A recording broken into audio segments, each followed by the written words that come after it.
Hey everybody, GC13 here. It's fun trying to predict where a cartoon is going to go in its later seasons, since you get to think back on all of the facts you know and try to see which ones you can fit together. There are some inherent difficulties to predicting the future though. As the theorist, you can only go so far. If your theory needs too much new stuff to happen, then you'd better be grounding your theory very firmly in Doyleist thinking, or it's just headcanon. The show's writers, however, are under no such restriction. Whatever end state they dream up, they can weave a beautiful path toward, even if it's one nobody could have imagined at the end of the previous season. To put it another way, a theorist can try to guess where in the neighborhood the writers are walking to, but the writers can always decide to hop on a warp pad and go somewhere entirely new.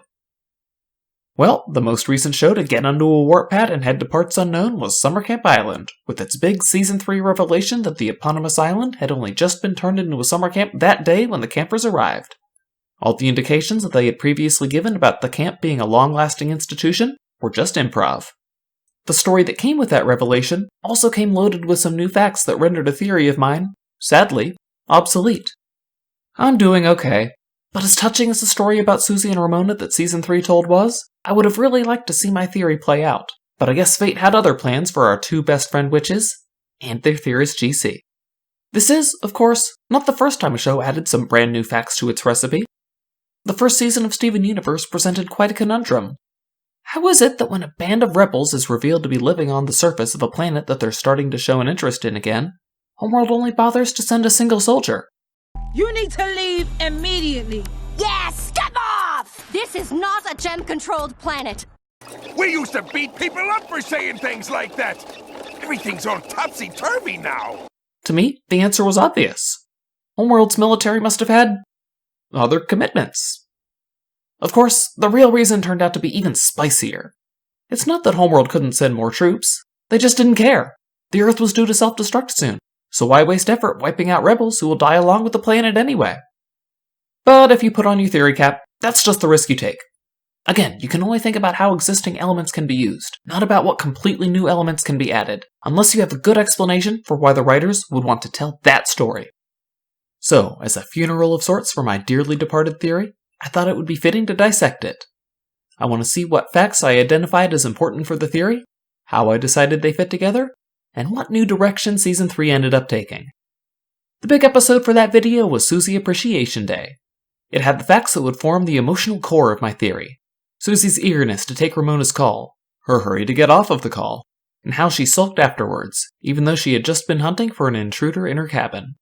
However, the instigating fact for the theory was actually in the season finale, the library, when Susie angrily confiscates Hedgehog's wand, even though we know Betsy had been teaching her, though we also know that she had to teach her in secret. And, to explain Susie's behavior in Susie Appreciation Day, I called mostly on Midnight Quittance and Cosmic Bupkis to give me facts about Ramona. The fact that she continued to age even as Susie stayed the same, the close friendship observable in their photos, and how involved Ramona is in the Midnight Quittance, an important annual ritual to keep time moving forward. Now, to me, it didn't seem like much of a stretch that an immortal person wouldn't be happy about losing a mortal friend, so I made that connection between Ramona's mortality and how weird Susie was about taking her call. I also drew a link between Ramona's mortality and her connection to the Midnight Quittance. I guess it was a pretty big leap to assume that a witch had to be involved in the ritual, but that's where Hedgehog fit into my theory, as Ramona's apparent successor. All of the pieces fell into place there. Susie doesn't like thinking about Ramona dying someday, and she's not in a hurry to add another mortal witch for that to happen too. Of course, Season 3 went somewhere else. Somewhere far less sad, actually.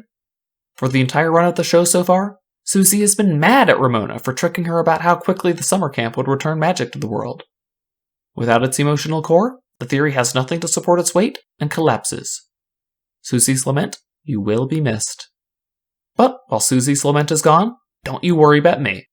If the revelation of the cluster wasn't enough to get me out of the theory game, nothing will be. What about you?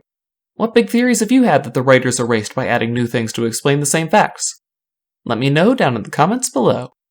Like the video if you liked it, dislike it if you didn't, and make sure you subscribe to the channel for more cartoon videos.